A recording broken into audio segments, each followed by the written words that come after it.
Yo, what is going on, guys? Freaky Trades here, bringing you another new weekly stock watch list. Before we get started, though, don't forget to leave a like, comment, and subscribe to the YouTube video. We'd really appreciate it. With that being said, let's go ahead and dive into the watch list. So, as far as earnings week goes, we are pretty clear on anything.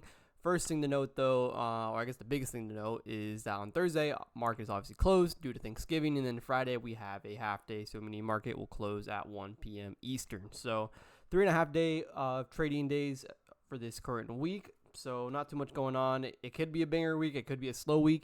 Just lock in, and we'll have to wait and see what this week has to offer us. So let's go ahead and dive into the watch list. Not really too much going on, as you guys see, as far as earnings go. Nothing that I'm keeping an eye out for. So if we go to ES and NQ here on the 4-hour or the daily chart, we could see that we had a major sell-off on Friday, Thursday to Friday, and then we actually ended up bouncing not all of it back, but a good majority of it back. So for the current moment, in the meantime, just to keep things simple, since it is the weekend, anything can happen over the weekend from right now all the way to Monday morning to Tuesday morning. Anything can happen, right?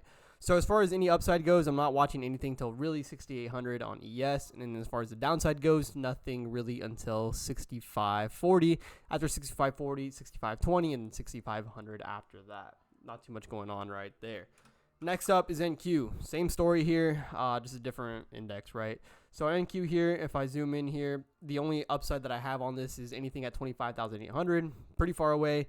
And as far as the downside goes, I will be watching this again if we get below 24,000, with the first level being at 23,800, and then so on and so forth. Like I said, I don't want to chart super in depth or go super in depth with future levels, just because I just want to look at the bottom of the areas and the top of the areas of what I'm looking at, and not complicate things too much, especially with how volatile the market has been for the past week or two. So that being said, that's what I'm looking at for ES and NQ.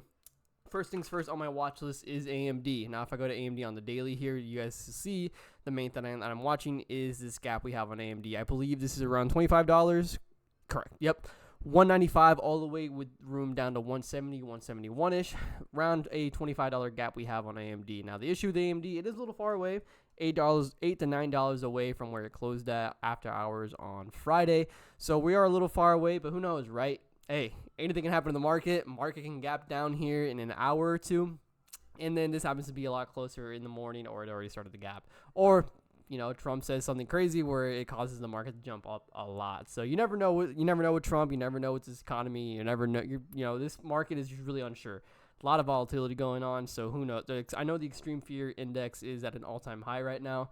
As far as the measure goes. So that's one thing to keep in mind when it comes to charting and looking at all these levels on all your stocks, right? You just want to keep in mind, you want to be mindful to not chart super in depth, and not at least until the day of whatever day you're trading, and see what's going on for like pre-market, for example. So that's AMD. Last but not least, pretty short watch list. The watch list was pretty dry when I had to go chart and see yesterday with the group.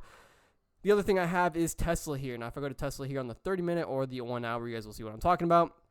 Tesla being the super versatile stock that it is, I will either be watching this either at or below 390 with a low either at 384, 385 for some retests, potentially, if this shows any weakness ahead of the market. And then as far as any upside goes, I'll be watching 402 to 403 if this has any market strength. Now, again, Tesla being the stock that it is a really volatile stock, and it is a really, really versatile stock at the same time. It is a really tradable stock almost any day of the week if it has some good market divergence behind it, if it has good volatility behind it, and if it has really good volume / follow through on it as well. So for the meantime, keep things simple as well. Like I said, it's kind of in the middle of in between both areas of where I really wanted at, which is below 385 and then around that 403, 402 area on Tesla. So looking to keep things simple this week. It is a shorter week. Anything can happen, right? It can be a slow week. It can be a really choppy week. It can be a really banger week. You know, most times when I remember short weeks being really short, they tend to be bangers. So who knows, right? Maybe history repeats itself and this week ends up being a banger like last year. So who knows?